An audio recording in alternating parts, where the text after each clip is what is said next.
If you want to make these animated graphs that neatly show the change in data over time, you can do it easily with the new Gemini 3 model.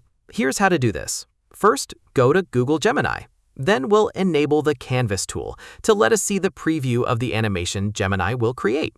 Now for the prompt. If you already have the data, you can upload your table or spreadsheet file into the chat. If you don't have the data, you can tell Gemini to go research the data first, which is what I'm going to do here.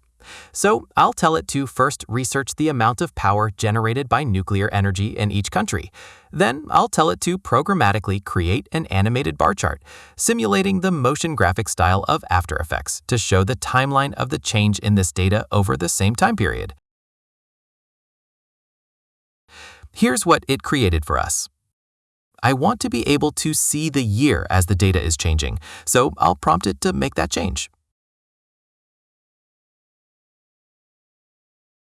Good, but I want to remove the replay animation button and make it smaller, and to remove the annual electricity production text. We'll prompt Gemini to make these changes as well.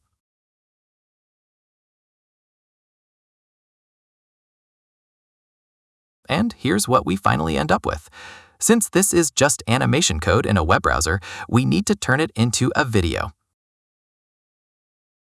So first, we'll copy the code by pressing Share and then Copy Contents. Now open Notepad or TextEdit if you're on Mac and paste this code into it. Then we'll save this file, but make sure to change the file type from the default .txt to a .html like this.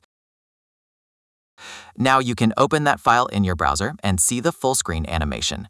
Now we just need to record the screen and capture this animation as a video file. I use the V-Screen app on Windows for my screen recordings. And here's the completed recording, which we can now use in videos, websites, or presentations, or wherever else you want to integrate animated graphs and charts.